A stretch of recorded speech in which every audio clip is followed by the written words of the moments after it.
Oh, great. So it's Earth Day. Happy birthday to Mother Earth. And it's really the time for all of us to wake up to who we truly are, which we haven't really um, paid much attention to lately. And I think the programming that drives us, the matrix that we're immersed in, has basically trapped us in this idea of the self, this idea of who we are as human individuals, which is really a disservice. And my hope, my dream, my prayer is that this is a time for all of us to truly break out of that matrix, to unplug from this matrix, to remember who we are, to activate the potentials within our bodies, within our DNA, within our hearts, our minds, our spirits, because this is what Mother Earth is needing at this time to make this transition.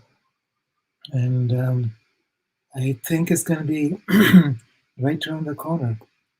And I've been doing a lot of research on magnetic fields, and the shift in magnetic reversal has taken place, and it's affecting us in ways that we can't comprehend yet.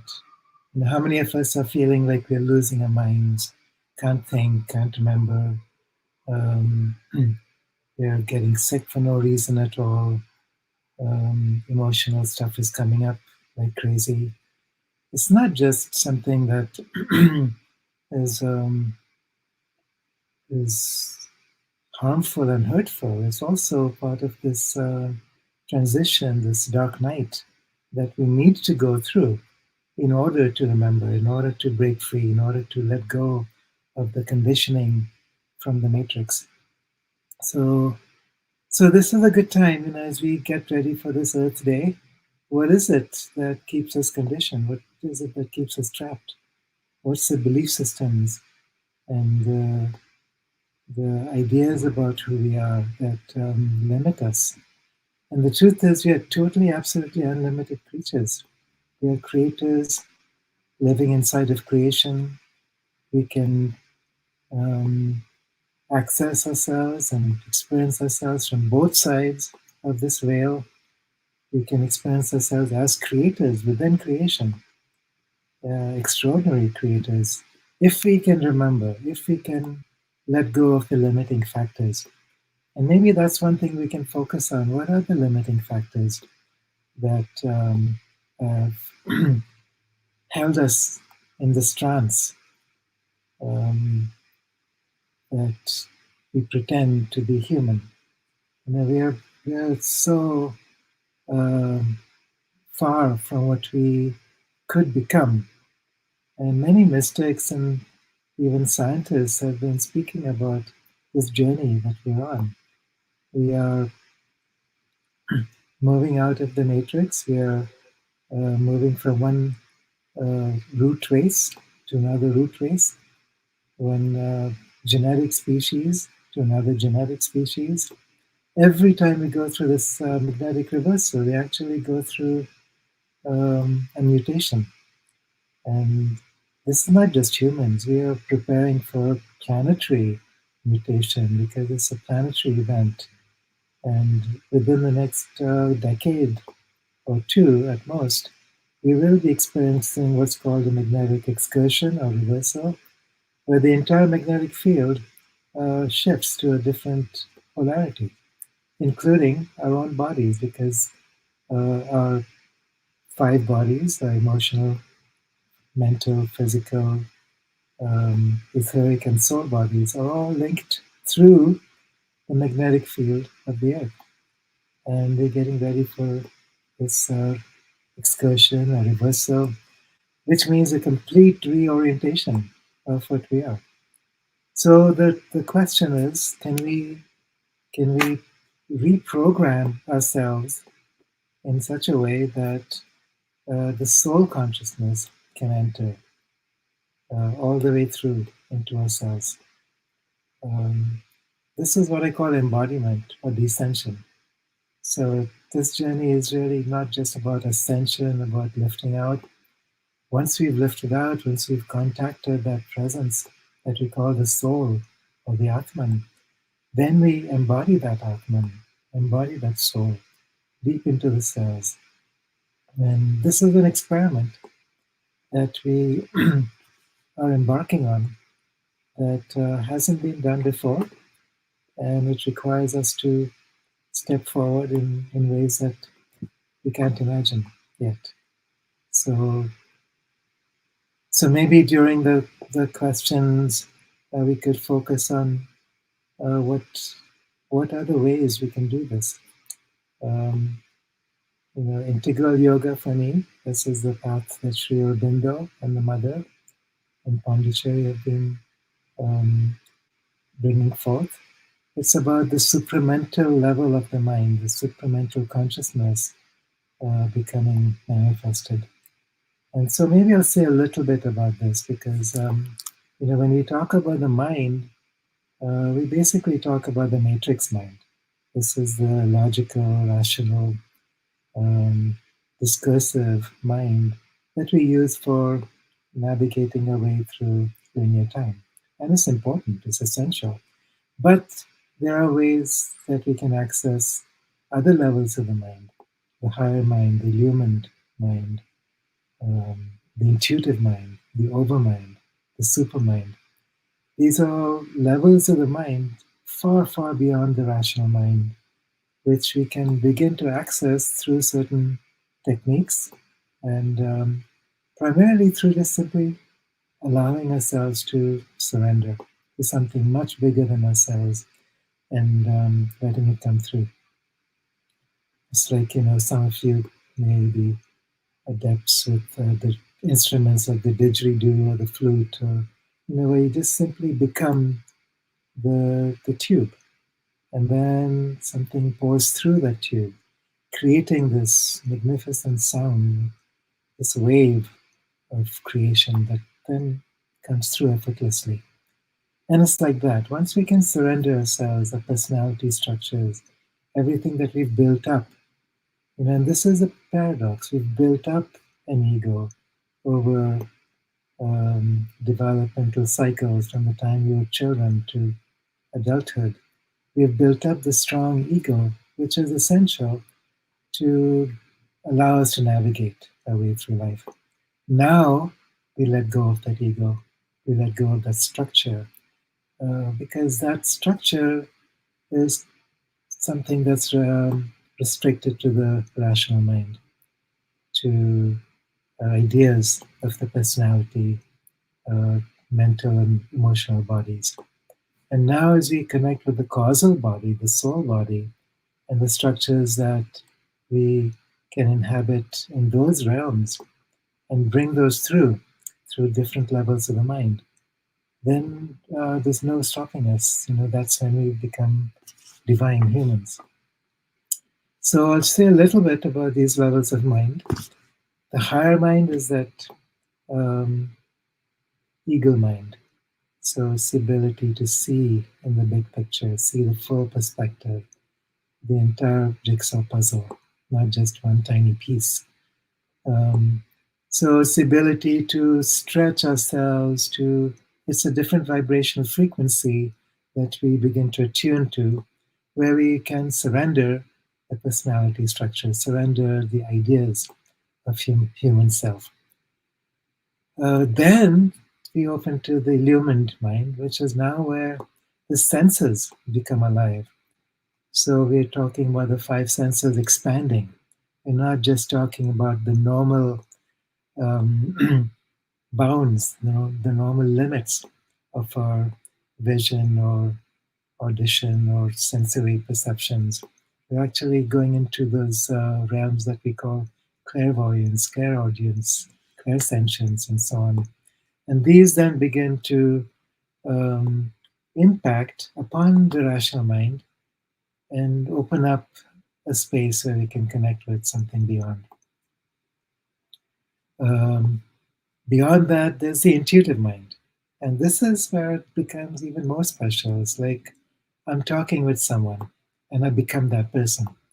Or I'm watching a tree and I become that tree.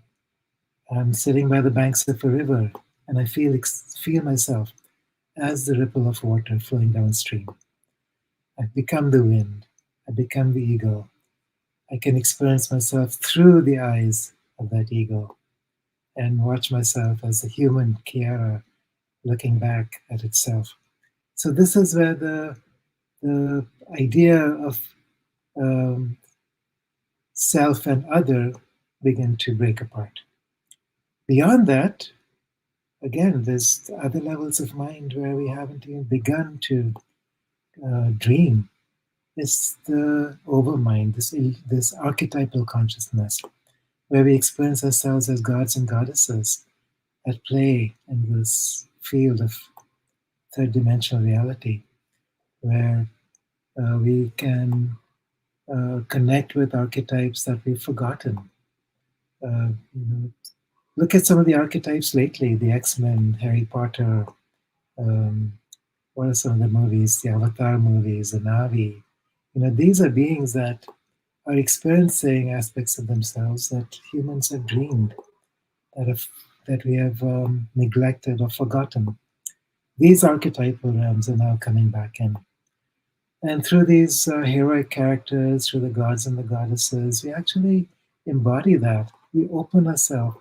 It's like open this window to experience these archetypal realms, these aspects of the higher self, anchor them in.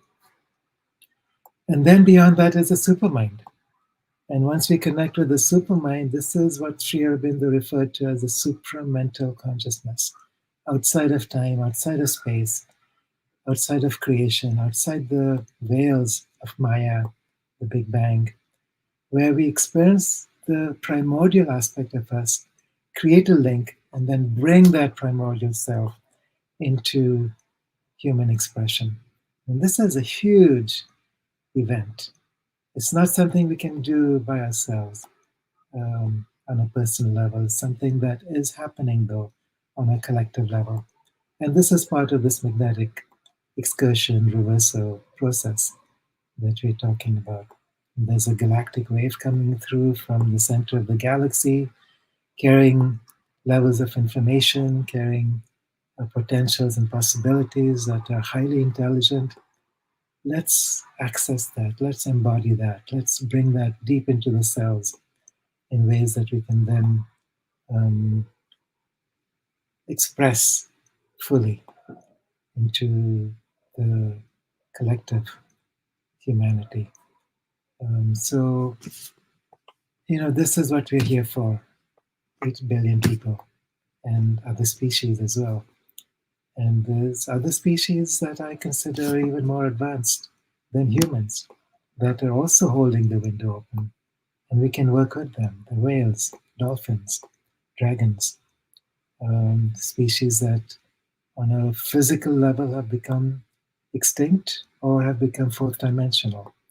I would also include the Sasquatch, the Yowies, the elves as part of this.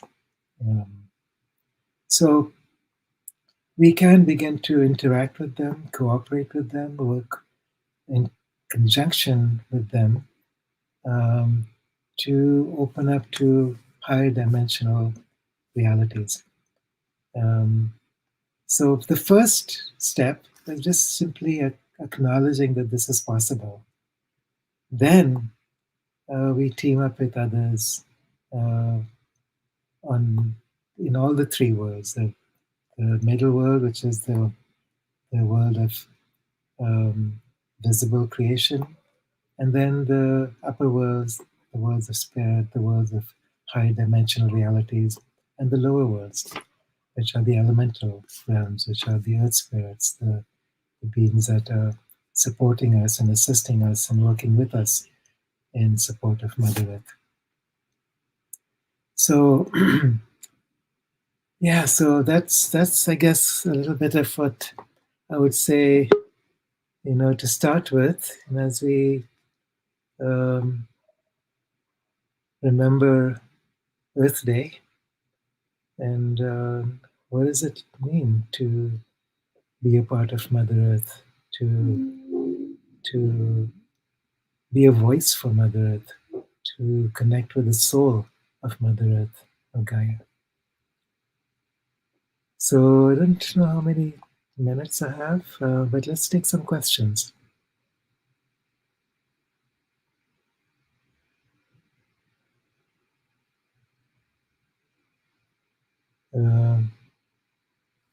Okay, so let's see. I'm looking at the chat room here. Sorry, Kiara. I was muted as usual. Right? Go figure, right? It's always muted. Guys, got any questions for our brother Kiara out there in the YouTube world and Facebook world? Please post them, and we will ask Kiara. But Kiara, I'm interested in understanding about the dolphins, right? I know that you're a dolphin whisperer, right? That's what we'll call you, the dolphin whisperer, because you're talking to dolphins, my man. We understand that their intelligence is, probably far greater than our own intelligence. Well, in the 2020s, anyways, right? What is the difference in between the dolphin consciousness and the human consciousness? What is it that separates them? In a league of their own, so to say. What's so special about them? Are they even from Earth, for that matter? Because I keep hearing that dolphins aren't even from Earth, and that they may possibly be from the Pleiades somewhere. So maybe you can touch on that a little bit. Yeah, sure. So I wouldn't say that their intelligence is more or less. It's just different. It's like, we have right and left brain hemispheres as part of our own human structure, and they're different from each other. One is not better than the other. So my sense is that whales, dolphins, cetaceans, turtles, they represent the right brain of Mother Earth, and humans represent the left brain of Mother Earth. So it's trying to work together. It's not like, we try to do it all by ourselves or they do it all by themselves. We need each other. And a beautiful movie that I watched recently, which I'm sure you've all seen, is Avatar 2. And the relationship that the Navis, the ocean people, have with the tulkuns, which are like representations of the cetaceans. And recognizing that these beings are incredibly vast, conscious magicians, and that there's a way that we can learn to work with each other. If we're not in this state of consciousness where we see ourselves as superior, which we generally tend to do, and that superiority comes from feeling like we're struggling to belong to something beyond ourselves. It's only when we feel less than that we need to feel superior. But the truth is, nature doesn't work that way. Nature is like symbiotic. And that's where our relationship with dolphins, with whales, with other species, every species on this earth has this function as a gift to offer to the whole. And so, part of the Inca path for me has been about opening myself to experiencing other species by entering into their consciousness. And so whether it's a whale, whether it's a dog, whether it's a bumblebee or a butterfly, or a human, what does it mean to enter into that consciousness and experience myself through their eyes? This is the intuitive mind that I referred to earlier. And we can do this. It's not just a few people. We put people up on certain pedestals and call them, whisperers or special or channelers or whatever. But this is something that each of us carry within our genes. And for many of us, it's not even about discovering something new, but remembering what's already there. It's like a process of unlearning what we've been taught and forced to conditioned through childhood, through school years, through just ways that we're taught to relate to each other, to the world. It's a top-down hierarchical structure, and we're breaking out of that. And I think that's why we're being challenged so much right now, because the way we're going, there's no way that we're going to survive as a species, as individuals, as societies, as countries, as economic entities, because it's forcing us to break out of that illusion that we can make it on our own. So, and dolphins know that. I mean, there's nothing they love more than be in celebratory play. Um, by the way, I take people out to swim with dolphins in Egypt. There's a special bay where they live. And so, if any of you listening or watching wish to join me, I'll be going in September, mid-September for a week. So, but yeah, this is something that you know. Once we begin to remember, it's so much joy. Um, we get bored. We think we've been there, done that. We get addicted to these stupid devices that we carry around with us and think that's the do all end all of all things.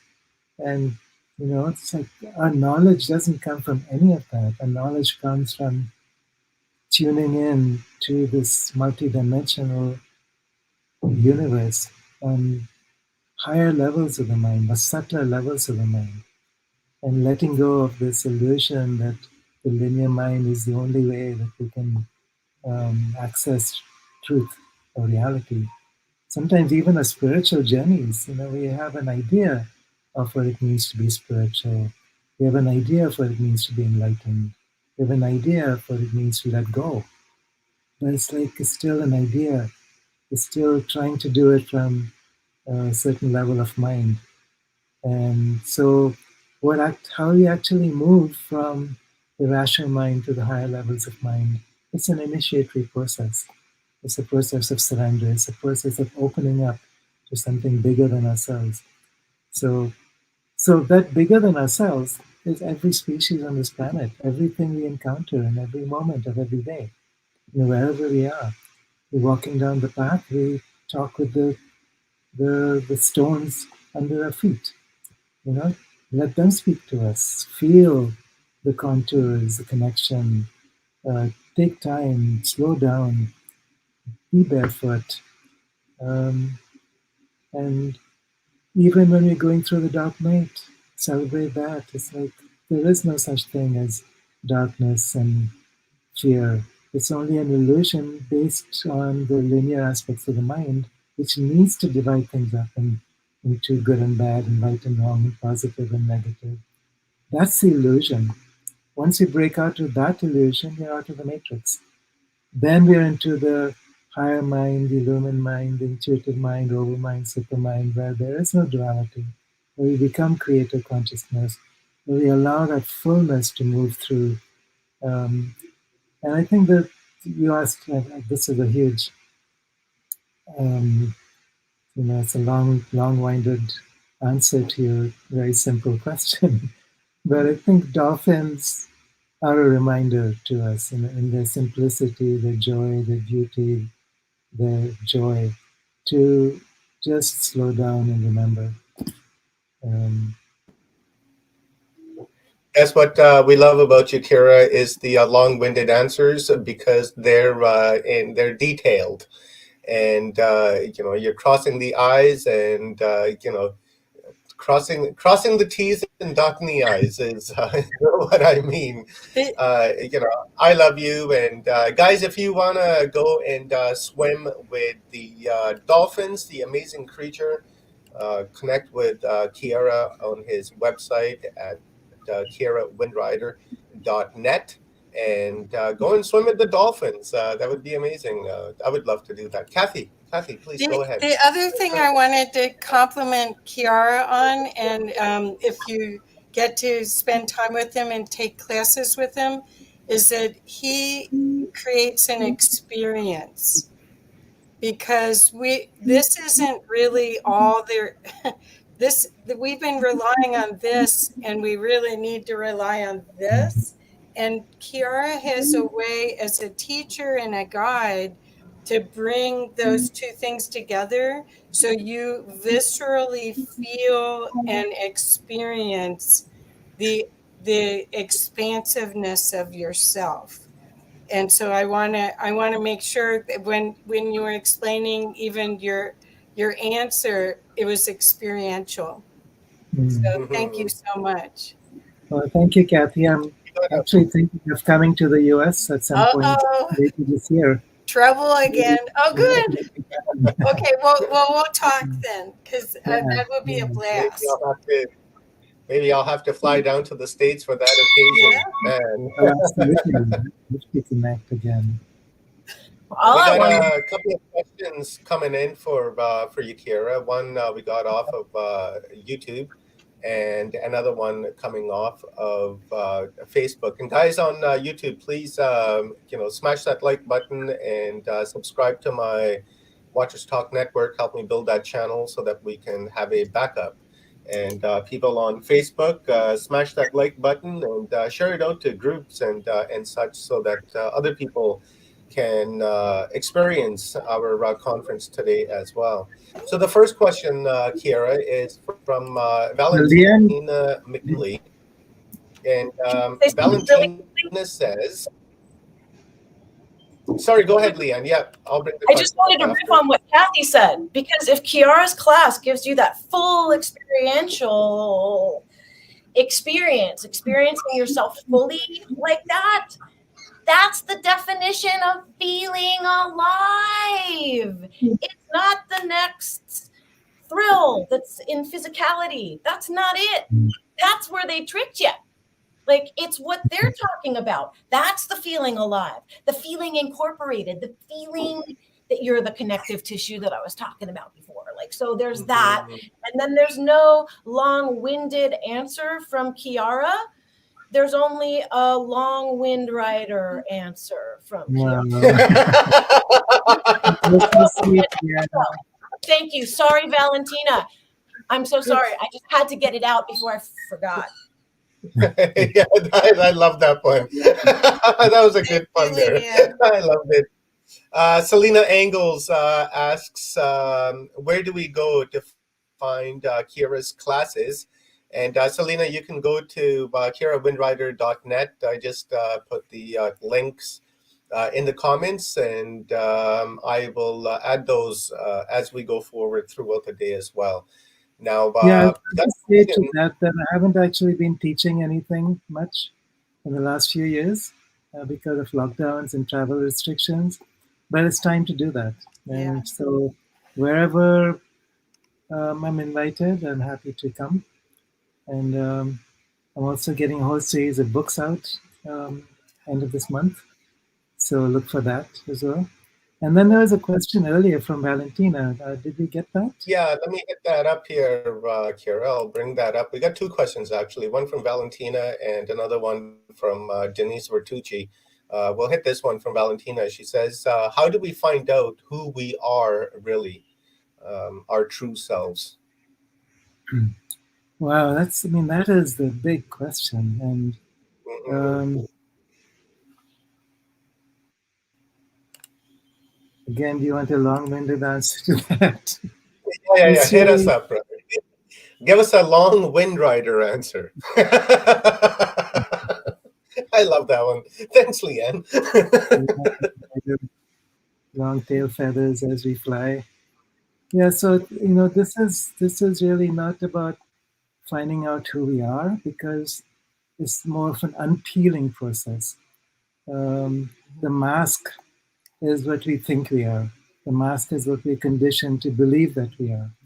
And as we remove that mask, what's left behind is who we are already. So it's not like looking for something outside of us, beyond us, that's something separate and to be discovered. It's really about this painstaking process of going inside and facing the shadows. When I say shadows, I'm not just talking about dark shadows. I'm also talking about the light shadows. As Marianne Williamson says, it's our own light that frightens us more than anything else. What does that mean?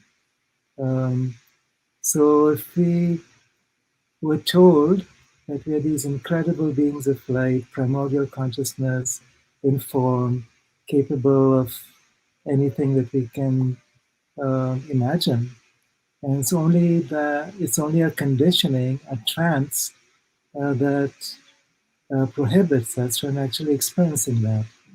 Um, how do you wake up from that trance? How do we dehypnotize ourselves? And I think that's what this is about. It's like dehypnotizing ourselves from this illusion that we are less than everything. And so what we are is everything. Who we are is primordial consciousness. When people talk about enlightenment, that's what they're referring to. But it's not just enlightenment in the sense of, letting go of our physical existence, moving on to non-physical or spiritual realities, but bringing that spiritual reality into form, into the body, into the cells. And this is where the hard part comes into our emotional states, which isn't easy, into our physical bodies, which is difficult. It requires a great deal of awareness and maybe some cleansing, clearing on cellular levels, and, whatever that means. People today are talking about gut health. This is like the internal landscape where disease or dis-ease forms. It's all the microbiome. So, there's so much we can examine. It's a combination of physical, emotional, mental, and spiritual clearing. And there are tools and practices to do that, ways that we can actually open to these very quickly. So some of the inter practices that we've been doing is really about connecting with the flow of the universe, connecting with the flow of nature itself. So nature is flow. When you look at the way that the river carves itself through a valley, it's a flow. It moves through its in its own way, um, without pushing and without resisting. It just happens, and that's the way we create a flow, following the path of the heart. I mean, these are I'm talking about a lot of things, but once we start to actually practice it and experience it, which we all are either knowingly or unknowingly in the process of anyway.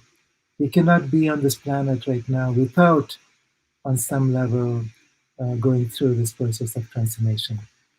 Either we transform or we die, and death is also a form of transformation. So it's all okay. But it's like we cannot be on this earth right now and take a back seat. We're being moved, we're being pushed, we're being supported. Um, so support each other. I think that's a big part of it too. It's very, very difficult to do this on our own, and that's where this community, the, the networks, the family is so important. Wow, beautiful, beautiful answer, Kiara, brother. This final question before we bring our next guest on. And this is from Denise Bertucci on Facebook. And is it popping up? Yeah, she says, are dolphins higher than the third dimension? Hmm. Okay, so that's a great question. So I'm going to clear up a little bit of confusion that people sometimes have about dimensions. There's something called dimensions, there's something called density. And I want to talk about the difference. Density has to do with vibrational um, density. It's something that has to do with the body and with matter. So we live in what's called third dimensional density. There's been civilizations prior to us.